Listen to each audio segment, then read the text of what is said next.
ওয়াজ ভালো করতে পারলে এটা জান্নাতের দলিল না। হাসরের ময়দানে বহুত বক্তাকে আগুনের কেসির দ্বারা তাদের জিহ্বা কাটবে। কোরআনের আয়াতের মামলার আসামি তারা হবে। লিমা তাকুলুনা মা লা তাফআলুন কাবুরা মাকতান ইনদাল্লাহি আন তাকুলু মা লা তাফআলুন। আল্লাহ তাআলা বলবে, ও বক্তা, খুব সুন্দর সুন্দর ওয়াজ করতা, কিন্তু নিজে তো আমল করো নাই। এই কারণে আজ তুমি আসামি, আয় তোর জিহ্বা আগুনের কেসির দ্বারা কাটি। এই মুখ দিয়া এত সুন্দর সুন্দর কথা বলছিলি, মুখ তো সুন্দর ছিল, দিলটা কেন সুন্দর বানাস নাই? দিল ভালো করলি না কেন?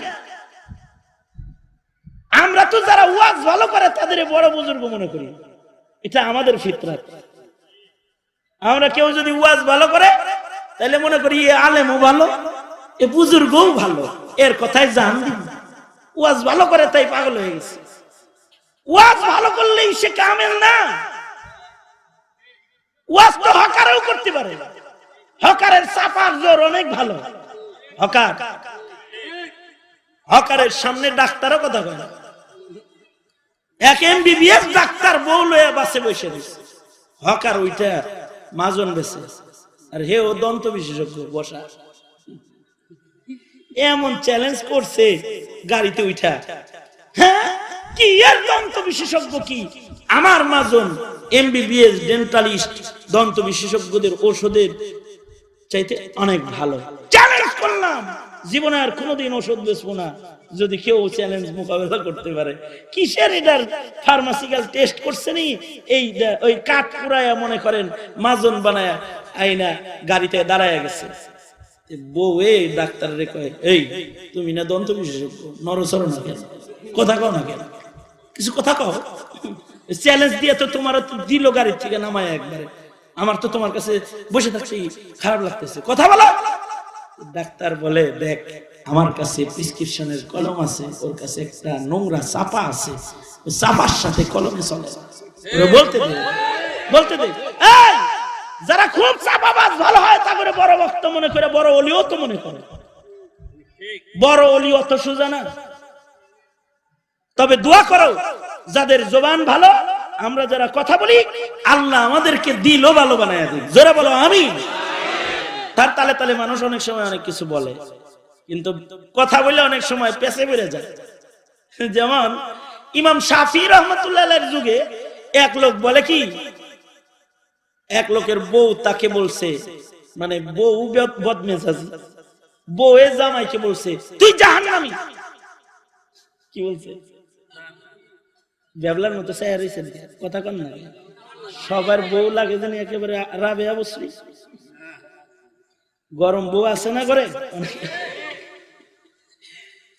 ইমাম শাফির যুগের ঘটনা, ইমাম শাফির যুগের ঘটনা, এক মহিলা তার স্বামীকে বলে কি তুই জাহান্নামী। স্বামীও তেড়া, যে যেমন মিলে তেমন, রাজার মিলে রানী, খাপসার খাপসানি মিলে কানার মিলে কানি। ওইটা যেরকম এইটাও তো এরকম।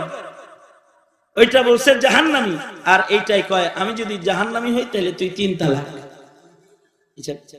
মাসালাটা পেশ লাগছে নি? বউ কইছে জাহান্নামী, আর জামাই বলছে হলো আমি যদি জাহান্নামী হই তাহলে তুই 3 তালাক। এখন এই বউ আছে না নাই? বাইর করে।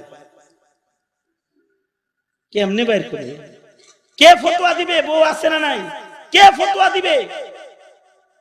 এই ফতোয়া তো ডাক্তার ইঞ্জিনিয়ার দিতে পারবে না। এ কারণে মুফতি আলাদা জিনিস, ফতোয়া আলাদা জিনিস। এটা কোনো অন্য শিক্ষায় শিক্ষিত লোকের কাজ ফতোয়া দেওয়া না, মাসালা দেওয়া না। মাসালা সোজা সাতটা একটা পায়া দিছো, কঠিনটা দিতে পারবা? হাক করে চায়া থাকবা। এই কারণে ফতোয়া দেওয়ার লোক আলাদা। আদার ব্যাপারে জাহাজের খবর কখনো নিবা না। তুমি আদার ব্যাপারে গিরি করবে। এখন অনেক মৌলবীরাই তো বলা শুরু করছে, কি কইছস তুই, মানুষ জান্নাতি না জাহান্নামী এটা তো বিচার হইব হইল পরকালে, মরার পরে বোঝা যাইব, হাসরে বোঝা যাইব।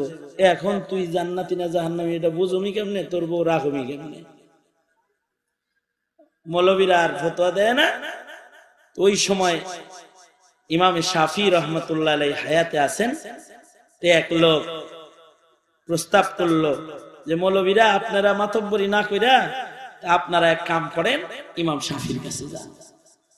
ইমাম শাফি বড় মৌলবী, বড় মুফতি, তিনি ফতোয়া দিবেন, একটা ফয়সালা হয়ে যাবে। সবাই মিলে গেছে, ওই লোককে নিয়ে গেছে।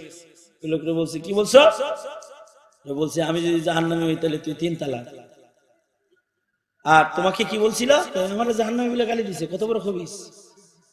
এই কারণে আমি বলছি আমি জাহান্নামী হলে তুই 3 তালাক। এখন কি হালত কি? ইমাম শাফি বলেন যে তোমার সাথে আমার নিরিবিলি একটু কথা বলতে হবে। ইমাম শাফি এই লোকটাকে নিয়ে ঘরের ভিতরে ঢুকছে। ঘরের ভিতরে ঢুকে বলে, একটু খুব ফ্রেশ মেজাজে চিন্তা করে দেখো তো তোমার জীবনে এমন কোন ঘটনা আছে কিনা যে তুমি কবিরা গুনাহে পড়ে গিয়েছিলে, যে এখন কবিরা গুনাহ করবে কিন্তু আল্লাহর ভয়ে কবিরা গুনাহটা করো নাই, এরকম কোন চিত্র তোমার জীবনে আসেনি? এই লোকটা কিছু সময় নীরব চুপ করে আছে। অনেকক্ষণ পরে বলে, ইমাম, আমার জীবনে এমন একটা ঘটনা আছে যে আমি একটা মহিলার সাথে আমার বিবির অনুপস্থিতিতে তার সাথে জিনা ব্যভিচারে লিপ্ত হতে তাকে আটকায় দিয়েছিলাম। কিন্তু এই মহিলাটা ছিল মুত্তাকি। মহিলাটা আমাকে বলে, ইত্তাকিল্লাহ ইত্তাকিল্লাহ, এ ভাই আল্লাহকে ভয় করো, জিনা করিও না। জিনার দাগ নিয়ে কেমনে আল্লাহর চেহারাটা দেখাইবা?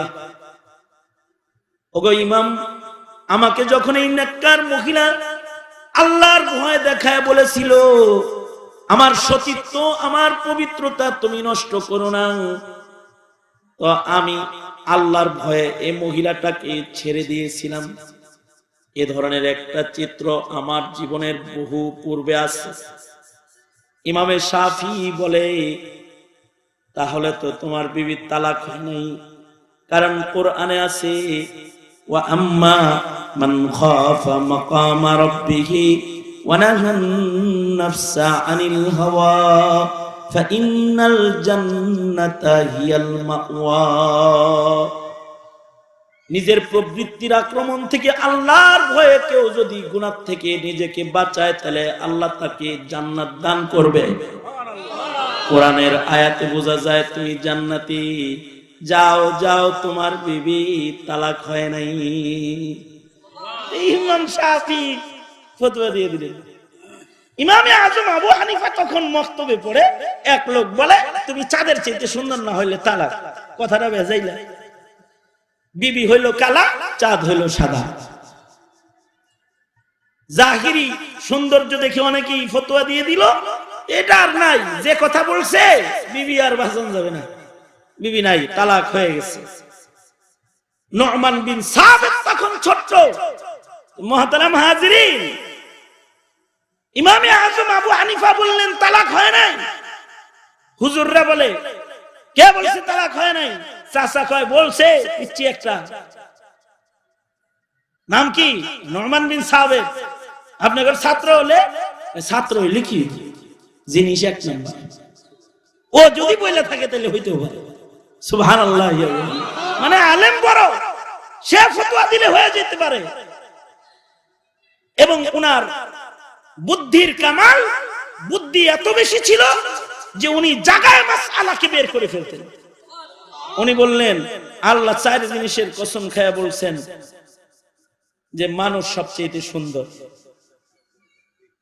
والتين والزيتون وطور سينين وهذا البلد الأمين لقد خلقنا الإنسان في أحسن تقويم। তালাক হয় না, মানুষ কালো হইলেও চাঁদের চাইতে ভালো। আল্লাহু আকবার। এটা ওনার বুড়া বয়সের ফতোয়া না, এটা ওনার বাচ্চা বয়সের ফতোয়া। ফিতরাতটা মুজতাহিদানা ফিতরাত, ছোটবেলায় যার, সে হলো ইমামে আজম আবু হানিফা। আরেকজন বড় আলেম ছিলেন ইতিহাসের পাতায়, যার নাম ছিল ইমাম আউজাঈ রহমাতুল্লাহি আলাইহি।